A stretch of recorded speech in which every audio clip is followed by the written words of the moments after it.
할렐루야. 네, 마이크가 안 되는 것 같죠? 네, 마이크가 안 되는 것 같아요.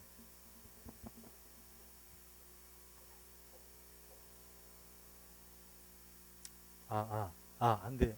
안 되죠? 하나, 둘, 하나, 둘. 아, 아, 아. 좀 되나요? 잘 들리시나요? 예. 네. 아, 아. 잘 들리십니까? 잘 안 들리죠? 예, 잘 안 들리는 것 같아요. 예, 예, 예, 잘 안 들렸다. 잘 들렸다 해도 잘 들려지길 바랍니다. 아, 우리 서로 한번 인사하겠습니다. 사랑합니다. 축복합니다. 네. 네. 많은 사람들이 인생의 답이 돈이라고 생각합니다. 돈이 많으면 내가 참 행복하겠다. 돈이 많으면 내 모든 고민 다 해결될 건데 이제 다들 그렇게 생각합니다. 어느 정도 맞는 말이죠. 맞죠? 돈이 어느 정도 많으면은 인생의 많은 문제가 해결되기도 합니다. 또 돈이 많으면 아무래도 돈이 없는 것보다는 행복하겠죠. 예, 그렇습니다. 돈은 정말 우리 생활에 꼭 필요합니다. 근데 돈은 꼭 필요하지만 그 돈이 우리를 구원해 줄 수는 없습니다. 그 돈이 우리를 지옥과 죄와 사망에서 해방시켜 줄 수는 없습니다. 예. 만약에 우리 신앙생활이 돈 잘 벌고 그리고 부자 되는 것이 신앙생활이다. 그게 신앙생활 잘하는 거다. 신앙생활 잘했더니 부자가 됐다. 아마 이렇게 됐다 그러면 아마 그런 예수는 우리가 굳이 믿을 필요가 없을 것 같습니다. 왜 그러냐? 그거는 절에 다녀도 부자 된 사람 많고, 그렇죠? 절에 가서도 열심히 뭐 108배 혹은 뭐 1000배, 3000배 가면서 거기서 뭐 이렇게 부자 되게 해주세요. 막 이렇게 열심히 기도하다 보면 부자 될 수도 있어요. 그리고 뭐 무당한테 찾아가가지고 무당한테 굿하면서 우리 부자 되게 해주세요 하면 부자 될 수도 있습니다. 예수는 그런 분이 아니죠. 그렇게 해서 부자 된다고 한들 절대 구원은 받을 수 없습니다. 만약에 그런 부자가 되는 것이 인생의 신앙생활의 복이다 이렇게 생각한다면 초대교회는 완전히 망한 거죠. 왜냐하면 사회로 핍박받고 단절되고 그렇기 때문에 절대로 부자가 될 수 없는 구조였습니다. 네. 근데 이제 가끔 이제 불신자들 헬라인 중에 부자였던 사람들이 예수를 믿은 적도 있어요. 근데 그 사람들도 거의 힘에 지나도록 하나님께 헌금하고 그렇게 했습니다. 그래서 바울이 전도 선교하는데 아무 부족함 없도록 그렇게 도왔죠. 그래서 지금 내가 아무 문제 없고 아무 위험이 없다. 그것이 오히려 더 위기일 수 있습니다.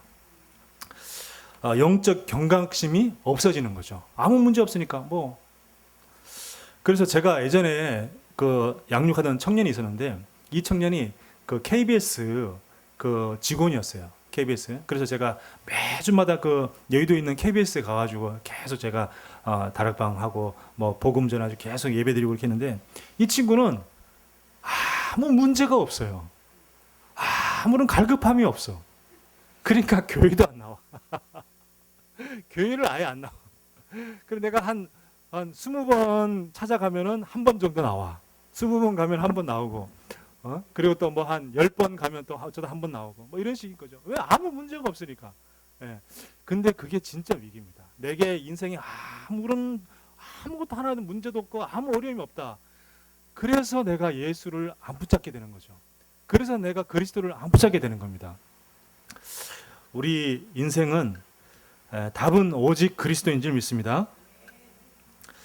그래서 그리스도 모르고 성공했다. 그게 더 문제입니다. 그리스도 모르고 성공했다. 그리스도는 우리 인간의 모든 저주, 십자가에서 완전히 다 끝내셨습니다. 그리스도는 죄와 사망의 권세를 완전히 무찌르시고요. 그리스도는 사단의 권세를 박살내셨습니다. 이 그리스도를 진짜 믿을 때에 흑암이 떠나가고 생명의 빛이 우리 안에 들어오게 되는 것이죠. 지금 영적으로 좀 어려움을 겪고 있다. 영적으로 좀 힘든 시기를 보내고 있다. 이분들은 진짜 그리스도 언약만 확실히 좀 잡길 바랍니다. 그리스도 언약 진짜 붙잡으면요. 그때부터 끝나는 겁니다. 예. 제가 어릴 때부터 신앙생활을 쭉 했습니다. 그러다가 제가 큰 시험이 든 시기가 있었어요. 언제냐? 그 교회에 큰 문제가 왔어요. 어떤 문제가 왔냐면 교회의 목사님이 뇌졸중으로 쓰러졌어요. 제가 고등학교 3학년 때 목사님이 뇌졸중으로 쓰러지니까, 그래서 이제 교회 성도들이 밤마다 모여가지고 교회에 모여서 밤마다 목사님 위해서 막 기도하는 겁니다. 부르짖어서 기도하고 목사님 살려달라고 막 기도하고. 이제 기도하다 보니까 이제 그 기간이 조금 길어지잖아요. 그러니까 교회 장로님들이 이렇게 모여서 상의를 하셨나 봐요.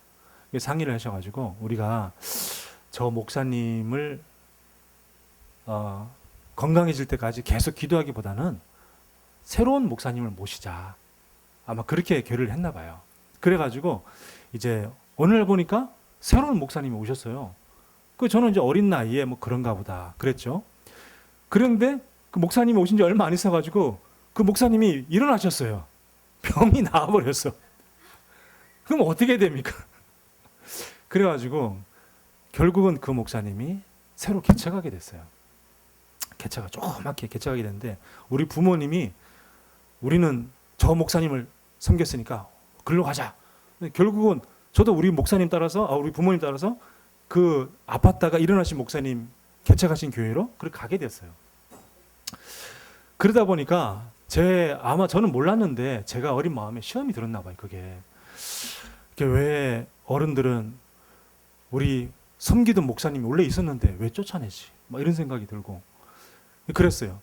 그랬는데 그때 제가 이제 신앙심이 이제 다 떨어지는 거예요. 떨어지니까 이제 방황하기 시작하는 겁니다. 이제 방황하기 시작해서 고등학교 3학년 때 이제 인생 뭐 있나 하면서 이제 그 안 하던 이제 구름 과자를 먹기 시작하고 이런 건 이 정도는 먹어줘야 돼. 막 이러면서 그때부터 이제 고등학교 3학년 때부터 구름 과자를 먹기 시작하고 이제 그러면서 이제 교회가 뭐 어려우니까 저보고 이제 뭐 교사를 하라는 거예요. 그래서 뭐 유초등부 교사도 저는 신앙심 하나도 없는데 신앙심 하나도 없고 막 담배 피면서 이렇게 학교 생활하는 그런 애가 교사 하라니까 뭐 유초등부 애들 불러놓고 막 나도 믿음 없으면서 막 혼자서 막 이런 성경 가르치고 앉아 있고 막 그랬다니까요. 참. 그러니까 그 믿음이 제대로 된 믿음이 아니죠. 믿음이 하나도 없죠.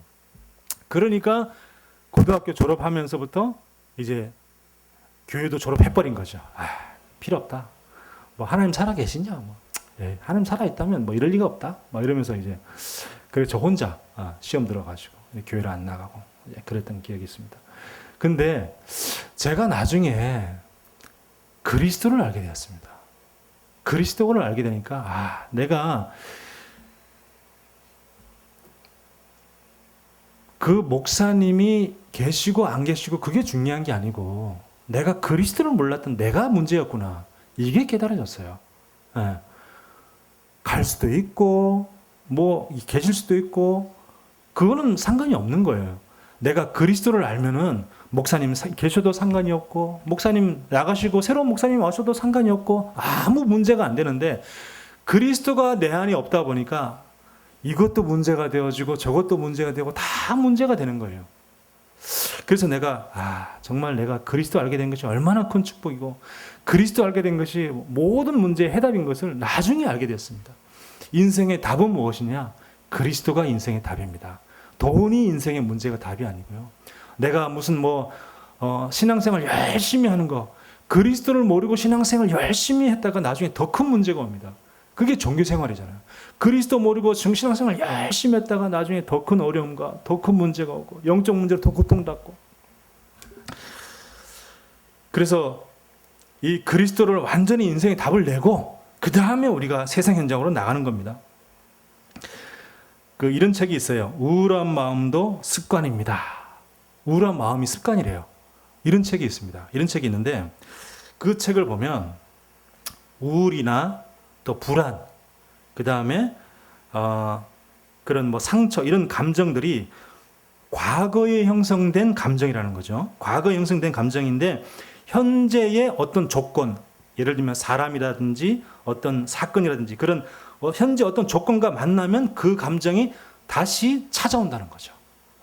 그러니까 우울, 불안, 이런 감정들이 어떤 조건이 맞아 떨어지면 그것들이 다시 찾아온다는 거죠. 예. 그래서 이때 어떤 요법을 쓰냐면 아니라는 요법을 쓰라 합니다. 아니, 아니야. 그런 뭐 우울이나 불안이 찾아오면 아니야. 그거는 내 옛날 얘기야. 다 끝났어. 아니야. 예. 이미 지난 과거야. 나는 그거 상관이 없어. 자꾸 이 아니 자꾸 이런 새로운 습관, 그러니까 우울이란 그 습관을 벗어나기 위해서는 아니, 그건 아니야 하는 새로운 습관을 각인시키면 끝나는다는 겁니다. 근데 그 책을 보면서 그런 생각이 들었어요. 그렇지. 그리스도가 다 끝났는데, 그리스도가 우리의 모든 과거 문제를 다 끝냈는데, 우리는 나도 모르게 어떤 조건이 맞아지면 자꾸 과거로 돌아가거든요. 과거의 우울한 그 경험, 그 우울한 그 감정 속으로 나도 모르게 찾아가는 거예요. 우울한 감정. 또 어떤 조건이 맞아지면 나도 모르게 과거의 상처 속으로 다시 들어가는 겁니다. 네. 그럴 필요가 없다는 거죠. 그리스도께서 십자가에서 우리 모든 문제를 다 끝내신 줄 믿습니다. 그러면 다시 과거로 돌아갈 필요가 없잖아요. 네. 그런 우울한 감정, 상처가 올라올 때마다, 불안함이 막 올라올 때마다 다 끝났다. 나는 하나님의 자녀다. 그러면 되는 거죠.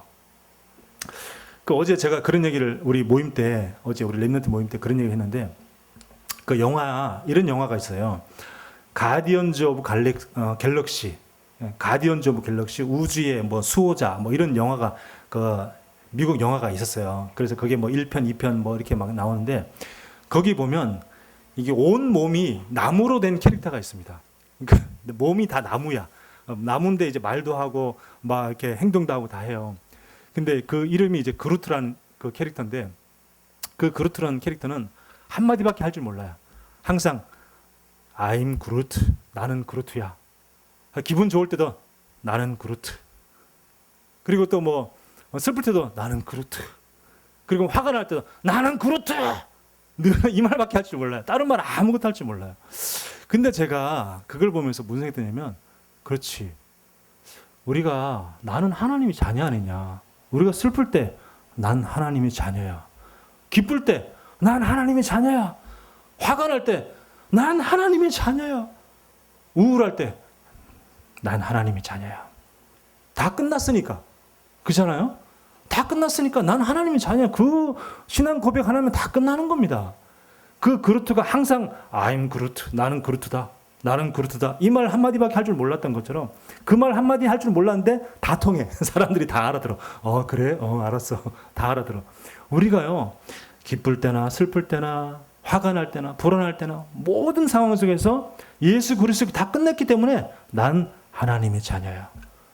거기서 다 이기는 겁니다. 거기서 다 모든 문제는 다 거기서 끝나고 거기서 완전히 해방받는 거죠. 난 하나님의 자녀야. 내가 지금 굉장히 슬픈 일이 있고 고통스러운 일이 있다. 난 하나님의 자녀야. 거기서 다 답이 나오는 겁니다. 그리스도로 완전 답을 얻길 바랍니다. 예, 그리스도 진짜 언약 붙잡고 모든 과거를 완전히 다 끝내버리시길 바랍니다. 오늘 말씀도 한 여인이, 이방 한 여인이 그리스도를 만나서 인생의 고통에서 완전히 해방되어지는 그 내용입니다. 오늘 말씀을 좀 보도록 하겠습니다. 자, 22절에 보니까 가나안 여인 하나가 그 지경에서 나와서 그랬습니다. 이제 이방 여인이죠. 가나안 여인. 예수를 안 믿는, 그러니까 하나님을 안 믿는 완전 불신자 집안 여자가 예수님을 찾아왔어요. 예수님이 소문을 들은 거겠죠. 그러면서 뭐라 하냐면, 주 다윗의 자손이여 나를 불쌍히 여기소서. 내 딸이 흉악하게 귀신 들렸나이다. 이렇게 얘기를 합니다. 자, 다윗의 자손이여 이렇게 얘기를 했습니다. 다윗의 자손이여. 예, 그 말은 무엇입니까? 다윗의 후손으로 오시기로 예언된 그리스도시여, 이 말이죠. 예.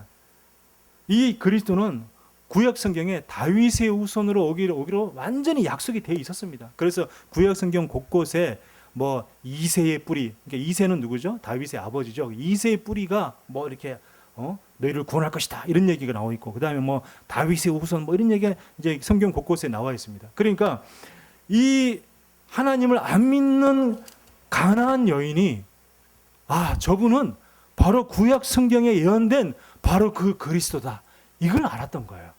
그러니까 이분이 찾아가지고 예수를 찾아가서 다윗의 자손 예수야 이렇게 얘기한 거죠. 이거 완전 인생의 답을 딱 얻은 겁니다. 그래서 그리스도를 만나면 내가 구원받고 그리스도를 만나면 내 모든 고통에서 해방받는다는 것을 아는 거죠, 이 사람이. 그러면서 뭐라고 기도했냐면 나를 불쌍히 여기소서 이렇게 얘기했습니다. 나를 불쌍히 여기소서. 이게요 정말 최고의 기도입니다. 하나님, 여러분들 내가 정말 고통과 슬픔 가운데 있다. 하나님, 내 고통과 슬픔에서 해결해 주십시오. 이 기도보다도요, 하나님 나를 불쌍히 여겨 주시옵소서. 이 기도 한번 해보세요. 진짜 하나님 앞에서 그 기도하면 그 기도 속에요 여러분들의 하나님께 간구하고 싶었던, 또 간청하고 싶었던 기도 내용들이 그 속에 다 들어있습니다. 하나님 나를 불쌍히 여겨 주시옵소서. 우리 몇 년 전에 그 류 목사님이 하도 그 순례자 얘기하면서 순례자의 길이란 책을 읽어보라 계속 얘기를 하셨어요. 그래서 제가 순례자의 길이란 책을 제가 차서 그 책이 잘 없어요. 그 책이 이제 하루 오래된 그 기독교의 고전 서적이기 때문에 고전 그 문학책이기 때문에 잘 없어요. 그래서 겨우겨우 그 책을 구입해서 쭉 읽어봤습니다. 읽어보니까 뭐냐면 그 러시아 정교회에 있는 어떤 순례자가 그 러시아에서 순례의 길을 가면서 계속 기도하는 내용입니다. 근데 뭐라고 계속 기도하냐면 한마디만 계속해요. 주 예수여 나를 불쌍히 여겨 주시옵소서. 이 기도만 계속 하는 겁니다. 계속 길을 가면서 주 예수여 나를 불쌍히 여겨 주시옵소서. 주 예수여 나를 불쌍히 여겨 주시옵소서. 이 기도만 계속 하는데 그 속에서 자기의 모든 고통, 문제, 거기서 답이 다 나오고요. 거기서 위로를 받고요. 거기서 은혜를 받고요. 그리고 기도 응답도 거기서 다 나오는 거예요. 그냥 뭐 자기가 응답받고 싶은 것을 막 이것도 응답해 주세요. 저것도 응답해 주세요. 순례자의 길을 가면서 먹을 게 뭐가 있겠습니까? 먹을 것도 없어요. 그러니까 먹을 거 없습니다. 배고픕니다. 이 기도 안 했어요. 나를 불쌍히 여겨 주옵소서. 그렇게 기도하는데 어느 날 돕는 사람 손길을 만나서 먹을 것이 공급되어지고 또 길을 가다가 잠잘 곳이 없어. 나를 불쌍히 여겨 주시옵소서. 계속 그 기도하는데 잠잘 곳이 나오고 그 내용이에요. 그 책이. 그러니까 그걸 가지고 뭐였냐? 그 한 기도만 가지고 24한 거예요. 24. 계속 나를 불쌍히 여겨 주옵소서. 여러분, 우리가 슬플 때나 기쁠 때나 그리스도가 내 안에 함께 있다면 하나님, 우리는 뭐 여러 가지 많은 뭐 이것 주세요, 저것 주세요 기도할 필요가 없습니다. 주 예수여, 그리스도시여, 나를 불쌍히 여겨 주시옵소서. 여러분, 그 기도를 한번 해보십시오. 저는 그 책 읽고 난 다음부터 제가 기도가 바뀌었어요. 내가 뭐 어렵습니다, 힘듭니다, 개척교회 하면서 어렵습니다. 아니요. 나를 불쌍히 여겨 주시옵소서. 하나님, 내 인생을 불쌍히 여겨 주시옵소서. 그 기도만 했는데 거기서 모든 답이 다 나오는 거죠. 그 은혜가 있길 바랍니다. 자, 그러면 이때 예수님이 뭐라고 그랬습니까? 예수님이 우리 23절 볼게요. 23절을 보니까 예수는 단 한 말씀도 대답하지 않았다 그랬습니다. 저 막 여자가 나를 살려주고 나를 불쌍히 달라고, 우리 딸이 귀신 들렸습니다, 우리 딸 좀 고쳐주세요 이렇게 막 하면, 그래? 참 가슴 아프구나 뭐 이런 말을 하든지 뭔 말을 해야 되잖아요. 근데 아무 말도 안 하는 거예요. 아무 말도 안 합니다. 그러는 것도 더 합니다. 오히려 더 나쁜 쪽으로 더 가는 거죠. 24절에 보니까 나는 이스라엘 집에 어린 양 외에는 다른 데로 보내심을 받지 아니하였노라. 그러니까 너는 이방인이지 않냐? 너는 이방인인데 나는 이스라엘의 이런 양에게로 나는 가기로 나는 그렇게 보내심을 받았지 이방인 구원하라고 보내심 받지 않았다. 이렇게 얘기를 합니다. 그건 예수님이 진심이었을까요? 아니에요. 예수님은요, 처음부터 이방 사람들이 가는 곳에서 계속 전도했습니다. 예. 그 마태복음 1장부터 쭉 읽어보면 이방 민족들이 사는 곳에 가서 직접 전도했어요. 두로, 시돈이 거기 이방 민족들이 많은 사는 사람들이거든요. 그러니까 자기의 본심을 얘기한 게 아니에요. 근데 예수님이 왜 이스라엘 집에 잃어버린 양 외에는 다른 데로 보내심을 받지 않았다 이렇게 말했냐 하면은, 이따가 답을 말씀드릴게요. 그러면서 이렇게 말하니까 하면서 다음에 또 더 얘기하면 더 심한 말을 하죠. 26절에 보니까 자녀의 떡을 취하여 개들에게 던짐이 마땅하지 아니하니라. 그러니까 너는 개라는 거죠. 내 자녀의 떡을, 하나님 백성에게 줄 떡을 갖다가 이방 민족에게 주는 것이 마땅하지 않다. 너는 개다. 막 이렇게까지 완전히 자존심을 산산히 깨버리는, 완전히 무시하는, 정말 요즘 말로 개무시하는, 완전히 그 이방 여인을 완전히 개무시하는 그런 얘기까지 해버립니다. 예수님이 왜 그랬을까요? 예수님이 그렇게 한 이유는 이 사람이 진짜 응답받고자 하는 간절한 마음이 있는가? 그걸 보고 싶은 거예요. 예수님은 이 여인뿐만 아니라 그 전에 보면 많은 이방 사람들을 고쳤습니다. 고쳐주시고 치유해 주셨어요. 근데 일부러 이렇게 얘기한 것은 이 사람에게 진짜 응답받고 싶은 간절한 믿음이 있는가? 그걸 보는 거죠. 믿음을 테스트하는 겁니다. 그리고 정말 포기하지 않는 믿음이 있는가? 그걸 보는 겁니다. 우리는요, 한두 번 기도해보고 기도 응답이 안 되잖아요. 그러면 하나님의 계획이 아닌가 보다 이렇게 하고 쉽게 포기합니다. 쉽게 그냥 그다음부터 기도 안 해요. 한 몇 번 기도해보고 뭐 한두 번 혹은 한 달, 두 달 우리 세계복음만 놓고 계속 기도하고 있잖아요. 그 세계복음만 놓고 계속 기도하는데 한두 달 놓고 기도했더니 기도 응답이 왔던가요? 우리가 1년, 2년, 지금 10년, 20년, 30년 앞으로 더 기도해야 될지는 몰라요. 계속 기도하는 겁니다. 기도는 언제까지 합니까? 응답 받을 때까지. 응답 받을 때까지 계속 기도하는 거지. 뭐 한두 번 기도해보고 안 되니까 기도 응답 안 되네. 내가 하나님 계획이 아닌데 그냥 내가 그냥 혼자 기도했나 보다. 물론 그럴 수도 있습니다. 근데 그거는요, 진짜 하나님이 계획이 아닌 걸 기도했다. 그때는 하나님이 알게 하세요. 내가 이게 하나님 아닌 것을 내가 기도했구나. 내가 내 동기였구나. 이거를 하나님이 알게 하세요. 근데 그런 거 아니면요, 진짜 하나님 응답하십니다. 그래서 응답 받을 때까지 기도하는 거예요. 자, 이때 예수님이 그렇게까지 이 여인을 매몰차게 내치니까 이 여인이 뭐라고 합니까? 22절에 보니까 내 딸이 흉악하게 귀신 들렸나이다 하면서 계속 소리를 지릅니다. 간절히 기도하는 겁니다. 너는 내게 부르짖으라. 내가 내게 알지 못하는 크고 은밀한 일을 보이리라. 계속 소리 지르면서 기도하죠. 얼마나 갈급했으면, 자기 딸이 귀신 들렸으니까. 네. 그러니까 23절에 보니까 그 제자들이 뭐라고 얘기합니까? 그 여자가 우리 뒤에서 소리를 지르오니 그를 보내소서 이렇게 얘기합니다. 아니, 계속 소리를 지르니까 그의 기도를 들어주시옵소서. 계속 소리를 지르니까 그 간청을 들어주시옵소서. 그 딸을 고쳐주시옵소서. 이렇게 얘기해야 되잖아요. 진짜 복음이라면. 정말 복음 가진 하나님 자녀 백성이 맞다면. 근데 뭐라고 하냐면 그를 보내소서. 좀 쫓아내주시옵소서. 이렇게 얘기를 합니다.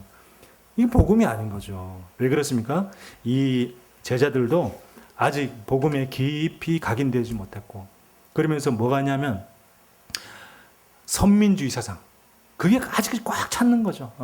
우리는 구원받은, 우리는 선택받은 하나님의 백성이야. 저들은 이방민족이야. 이방민족이니까 저 이방민족이 저 예수님도 계라고 얘기했으니까 저 보내세요. 명령만 하십시오. 이런 식으로 얘기하는 거예요. 우리도 이런 선민주의 사상이 있어요. 우리도 진짜 양심적으로 제가 가만히 보면 그게 뭐냐? 우리만 복음 있다. 이런 선민주의 사상이 있는 것 같아요. 우리만 복음하라. 우리만 복음 안다면 오히려 더 겸손해되죠. 겸손하게 더 내가 복음만 모르는 우리 한국 교회를 내가 섬기겠다. 이렇게 해야 되는 거지. 우리만 복음 알고 저 복음 없고, 그러니까 저 복음 없으니까 뭐 무시하고 맨날 복음 없다고 까고, 그건 아니죠. 우리가 더 겸손해져야 되죠. 이스라엘 백성들이 복음을 준 이유가 뭡니까? 하나님이 이스라엘 백성이 복음을 준 이유가 다른 백성들 너희는 다 복음 없어라고 까라고 복음 주셨어요? 그거 아니잖아요. 그죠? 더 겸손하게 복음 없는 사람들을 긍휼히 여기면서 섬기라고 복음을 주신 거지, 막 까고 무시하고 정죄하고 그러라고 복음 주신 게 아니잖아요. 우리에게 복음 주신 것도 마찬가지입니다.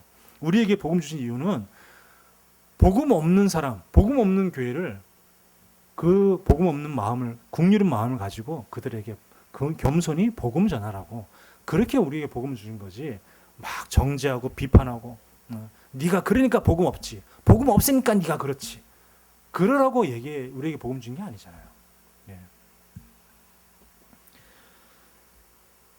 자, 그러니까 또 이 여자가 포기하지 않습니다. 25절에 보니까 주여 저를 도우소서 이렇게 얘기를 합니다. 그러면서 또 27절에 보니까 이 여자에게 개들이라고 막 예수님이 얘기하니까 뭐라고 얘기합니까? 주여 올소이다마는 개들도 제 주인의 상에서 떨어지는 부스러기를 먹습니다. 개들도 그 자기 주인의 먹다가 흘린 그 부스러기는 그 개들도 먹을 수 있지 않습니까? 예, 그렇게 얘기를 하니까 그제서야 예수님이 뭐라고 얘기하십니까? 여자여, 내 믿음이 크도다. 내 소원대로 되리라. 예, 그렇게 얘기합니다. 그러니까 그때로부터 그의 딸이 나으니라. 이렇게 얘기합니다. 이 여자는 뭡니까? 그리스도 아니면 안 된다. 이 언약을 확실히 붙잡은 거예요. 그리스도만 우리 딸의 문제를 해결할 수 있다. 이 언약을 확실하게 붙잡은 거죠. 그러니까 아무리 뭐라고 얘기해도 아무리 자존심을 깔아뭉개도 흔들리지 않는 거예요. 여러분, 그리스도만 확실하게 붙잡길 바랍니다. 그리스도 확실하게 붙잡으면요, 안 흔들리는 거예요. 흔들릴 이유가 없잖아요. 이 여자 보세요. 그렇게 자존심을 깔아뭉개는데 안 흔들리는 겁니다. 우리가 조금만 기분 나쁘면 막 기분 나빠가지고 그럴 필요 없습니다.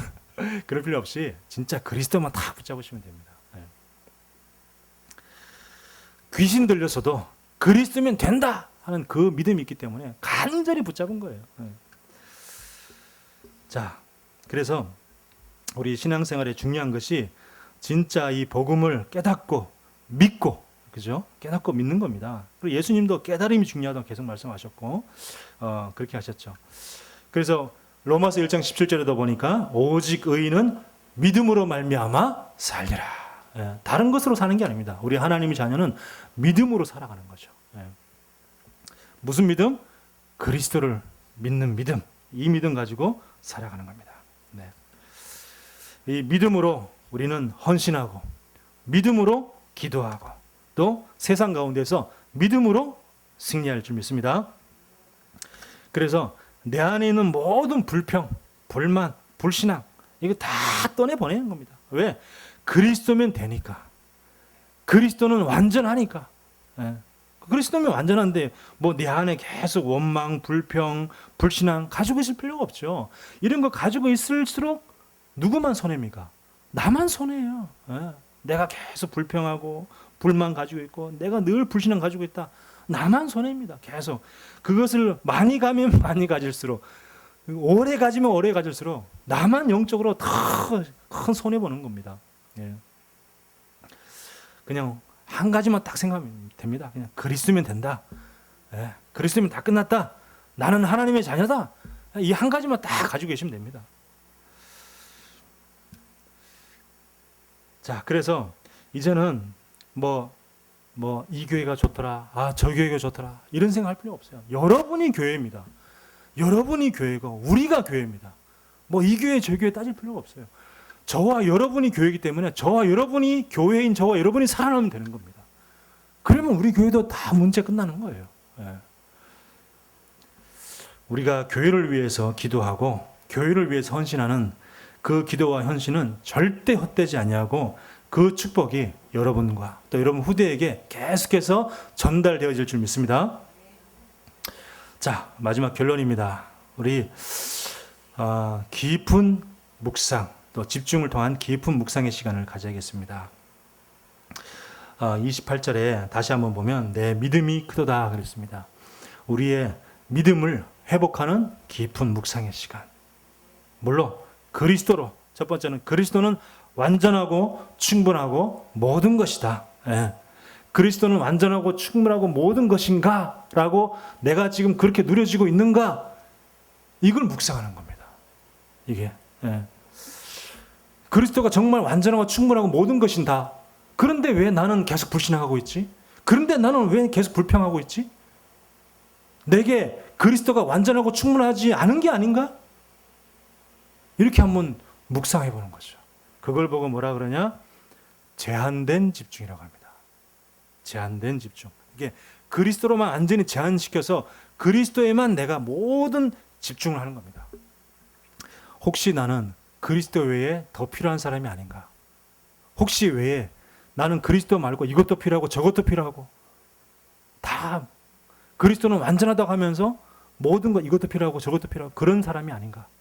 스스로 한번 질문해 보는 거죠. 그걸 보고 깊은 묵상으로 갑니다. 그리고 두 번째, 내가 말씀 속에서 답을 찾고 있는가? 매주 선포되어지는 강단 말씀 속에서 나는 그냥 계속 흘려보내고만 있지는 않은가? 내가 한 주간 동안 내 현장 속에서 말씀을 통해서 계속 답을 찾고 있는가? 그걸 보고 뭐라 그러냐면 선택된 집중이라고 합니다. 말씀을, 우리 하나님이 우리 교회에 주신 말씀을 정말 절대 주권으로 믿고 그 속에서 내게 주신 이 언약이 무엇인가? 내가 이번 주에 이런 여러 가지 이런 사람도 만나고 이런 사건도 생기는데 이번 주 강단을 통해서 나에게 주신 답이 무엇인가? 그걸 보고 선택된 집중이라고 합니다. 그리고 또 뭐냐? 모든 것 속에서 내가 기도의 힘을 얻고 있는가? 이걸 묵상하는 겁니다. 내가 지금 영적인 갈급함이 있고 영적인 어려움이 있고 또 내가 어떤 경제적인 문제가 있고 내가 어떤 몸이 너무 아프고 힘들고 또 우리 자녀가 너무 속썩이고 여러 가지 많은 문제가 있습니다. 이런 여러 가지 많은 문제 속에서 내가 정말 기도 속에서 내가 기도로 내가 힘을 계속 얻어가고 있는가? 내가 계속 살아나가고 있는가? 그걸 묵상하는 겁니다. 그걸 보고 원네스 집중이라고 합니다. 그래서 우리가 이 깊은 묵상을 통해서 그리스도, 오직 하나님의 말씀, 오직 기도 이 속에서 말씀을 힘을 얻고 또 답을 얻고 승리하는 저와 여러분 되어지기를 바랍니다. 하나님 은혜를 감사합니다. 오직 예수 그리스도로 행복한 우리 소망교회 한 사람 한 사람 되어지게 하여 주시옵소서. 복음과 말씀 속에서 늘 답을 찾아가는 저희들 되게 하여 주옵소서. 예수 그리스도 이름으로 기도하옵나이다. 아멘.